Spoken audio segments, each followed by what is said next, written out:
Mark Schlereth joins us on the show.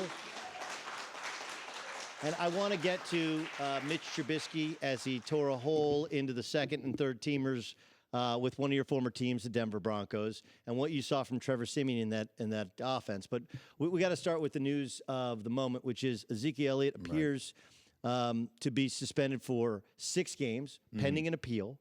And apparently it's a violation of the domestic violence policy. What's your immediate reaction? Well, my immediate reaction is, in 2014, the NFL decided that anything domestic violence related was going to garner at least a 6-game suspension. And so I don't know what the evidence is. None of us do. I know that he was never formally charged, but he was investigated. And this is the precedent that they have set. They said 6 games for domestic violence. And let's face it, when Ray Rice came down with a 2-game suspension and that video was released, it was jaw-dropping.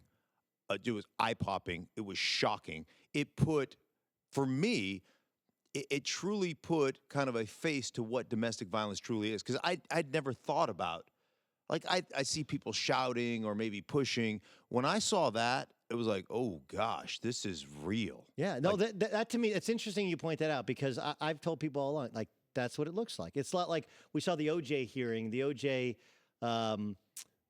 probation hearing, right? Like we're giving a snapshot into that's what it actually looks like, right? Right. And now this is what like domestic violence you hear about, but my dad didn't hit my mom, right? Thankfully, your dad, I've seen pictures of him. I mean, he's but a stand-up dude, like never laid a hand on your mom, right? And, correct. And this is not something you do, so you don't. It's easy to hear and to think you know, but when you see it, and so I guess I take that stink, and I wonder.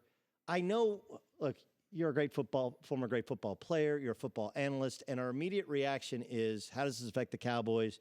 Can Alfred Morris and the rest of those running backs, can they do what Zeke was going to do? But can we stop for a moment and go like, wait a second. So the NFL believes that Zeke put his hands on a woman. Shouldn't that change how we look at Zeke, the person? Yeah, and I would hope that Ray Rice is a sacrificial lamb. If Ray Rice averaged 5 yards a carry the year before the domestic violence thing went down, he would have had a job. If Ray Rice could have rushed the passer and put 10 sacks a game or 10 sacks a season up, Ray Rice would have had a job. If Ray Rice's production was of value in the NFL, regardless of that video, he would have had a job. I don't know if I mean, look, Greg Hardy, Greg got Hardy a job, stuff, but doesn't have one now. And he was talented at tackling, at sacking the quarterback, which is the most outside of cornerback is the most valuable thing. Let me read you a portion of what the NFL has just released. Okay. In a letter to Ezekiel Elliott advising him of the decision, Todd Jones, the NFL's special counsel for conduct, said these advisors were, quote, were of the view that there was substantial and persuasive evidence supporting a finding that Mr. Elliott engaged in physical violence against Ms. Thompson on multiple occasions during the week of July 16, 2016. So I agree with you that, I think I agree with you because if Ray Rice wasn't 30-year-old plus Ray Rice, he would have been in the league. That averaged 3 yards a carry. Right. Yeah, he would have found a job again. But would he? Like, Josh Brown's not going to get a job again, and we don't have any sort of evidence as to what he wrote in the journal and how accurate that is. Greg Hardy, though, the Cowboys signed him, and I do think that that's another part of this is that this is another Dallas Cowboy involved in domestic violence. But he's not in the league anymore. Right. But he did get another opportunity. His opportunity, the reason he's not in the league is because he got that opportunity. And he was the same idiot that he was before he got the opportunity. And oh, by the way, he didn't produce with that opportunity. That to me, Joe Mixon has a job. We saw that video from college. So that's really what it comes down to. And I know the NFL Players Association is going to appeal this decision because that's their job to appeal the decision. I guess my hope for a guy like Ezekiel Elliott is that this is somewhat of a wake-up call to say, get your life together. I mean, Ray Rice, I applaud Ray Rice because Ray Rice has gone through the steps and he has been an upstanding citizen from the outside looking in, and he's done a lot of things. And I know people that he's seeked counsel and he's talked to people. I know all these things. He's done the right things. And my hope for Ezekiel Elliott is that he follows suit and he cleans his life up. And, if everywhere you go, it smells like a turd, you might want to check your own pants, right? That's if everywhere you go there's a problem, it may be you. You may be the problem. So I hope he cleans it up. Cowboys owner, this again from Adam Schefter's Twitter account, Jerry Jones is said to be furious with the NFL's decision, per one source. Furious. All right. So, okay, now let's get into the gratuitous football discussion. How does it affect the Cowboys? Well, you've lost one of the most effective, one of the most dynamic players. Forget about running backs, players in the National Football League. That's a tough go. I mean, that's hard. It's hard to overcome that. You still have good players. You still have one of the top offensive lines in the National Football League. I think that we have undersold Dak Prescott and what Dak Prescott was able to accomplish as a rookie because of the O-line, because of the receivers that you have, because of the tight ends that you have, and because of the running game that you had. We'll see his maturation process, but that kid's an old soul. That kid understood NFL football. That kid played with great anticipation. He played with great accuracy, and more of it is going to be upon him now. But Alfred Morris is still a good running back.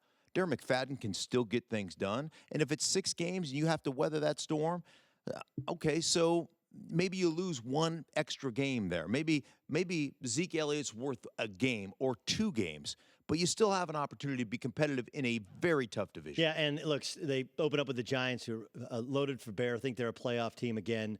Then they go to Denver, who their first team defense looked every bit the part of an elite defense that we thought they were last night. They did add Ronnie Hillman, another back, obviously take some training camp reps. Speaking of the Broncos, last night they took on the Chicago Bears, right? And Mitch Trubisky set the world afire. Twitter went crazy. Colin handed him this year's MVP award already, right? And then Glennon was Mike Glennon and looks the part of the guy who's eventually going to be beaten out. You see it far differently than the rest of us see it. What were your thoughts on Trubisky and how good he looked last night? Well, we always evaluate this thing without context. I don't know what play was called. I don't know what the progression of the route was a lot of times. I mean, you can't see it from TV copy. But here's what you can see. You can see great poise. You can see a guy who was in control. You can see a guy that even when they had these half-field reads and they ran a lot of boot keeps and those things, man, he understood the progression. He understood where he was supposed to go with the football, and then he got from number 1 to number 2, and he made accurate throws. That, to me, I mean, I looked at that and said, that dude looks the part. I know he's playing against 2 and 3s, but doggone it, he knew what he was doing, and he looked the part, and he led his football team. And so that gives you, you know what that gives you? It gives you the opportunity to advance. You say, well, he got it at this level. Let's put him to this level, and let's just see where he is. Can you stunt his growth, though, by giving him too much too soon? Oh, absolutely. Absolutely. But one thing you saw them do is you saw them give him half the field. Here's what we're going to do. How many boot keeps, how many rollouts did we see with Mitch Trubisky? Why? Because it puts everything on one side of the field, and it gives you a linear progression from 1 to 2 to 3 right in front of your eyeballs. And you know what? First test passed.